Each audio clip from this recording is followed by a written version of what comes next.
Good morning to all of you. Good morning, as it is 25th of July 2020, class 12th, subject economics. Our today's topic is law of variable proportion. As we have already learned about production function, now today our topic is law of variable proportion. So far as this law is concerned, this law states that as more and more units of the variable factor is combined with a fixed factor of production, a stage comes when marginal product of the variable factor of production goes on declining. As we have learned that variable factor of production is labor, variable factor of production is machinery, but land here is a fixed factor of production.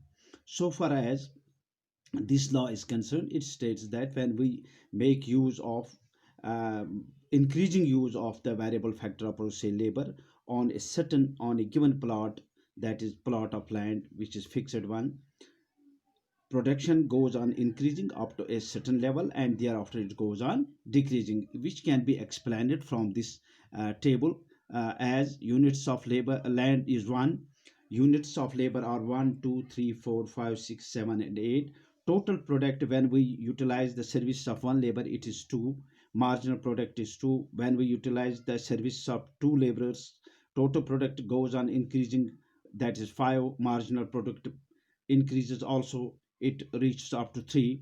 And when we imply 3 units of labor, total production becomes 9, marginal product also increases, it becomes 4. But here when we imply 4 units of labor, total product goes on increasing but marginal product starts declining. Here what does this law state? That when we make use of additional units of the factor variable factor of production, total product increases but at a decreasing rate. So up to 3 units of labor, marginal product increases, implying that increasing returns to scale of production applies. But at stage 2, marginal product increases. From fourth, it goes on decreasing, but at increasing returns to scale. That is, we are employing more laborers, but marginal product goes on decreasing. And at stage 3, marginal product is 0 or negative. It implies that when we employ seventh unit of labor is employed on the given piece of land, implying that returns to production goes on decreasing, that there is a negative returns to a factor of production. Here total product is maximum, but here total product also goes on decreasing and marginal product becomes negative. So this law can be illustrated with the help of this diagram. Also this diagram illustrates this law, that ox axis, on ox axis represents the units of labor employed, oy axis represents total product of figure first, and it is connected by the second figure that reflects marginal product. When we imply the service of OL level, our total product at stage first is K. K here K refers to stands for total product becomes 15. It is 15 units. Total products are 15 at point K. And at when we imply 7, it is also 15.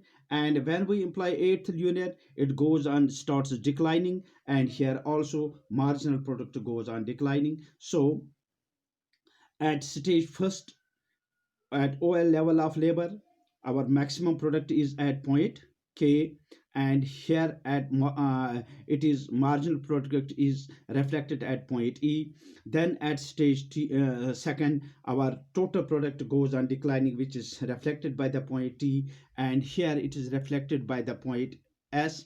And similarly, our marginal product goes on after stage 3, it goes on declining, and total product also goes on declining. So both when total product and marginal product goes on declining, it indicates that increasing returns to a factor of production of a variable factor of production does not yield that much of production which the first units, or which the first laborers, first 4 or 5 or 6 laborers were rendering. So this law states that as more and more units of the variable factor is combined with a fixed factor of production, say land, it is the marginal product of the variable factor goes on decreasing, and it will become even negative when we imply more and more when we imply more and more variable factors, suppose say labor on the given piece of land.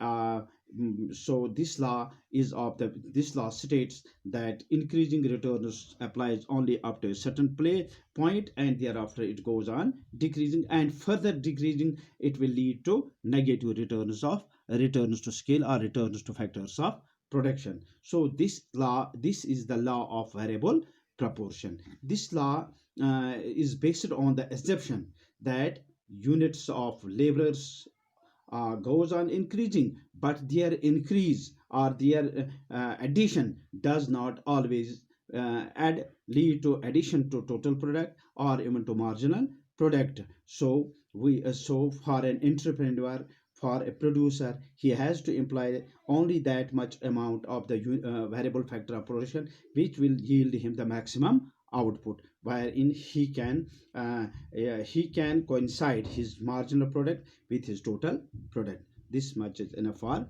today.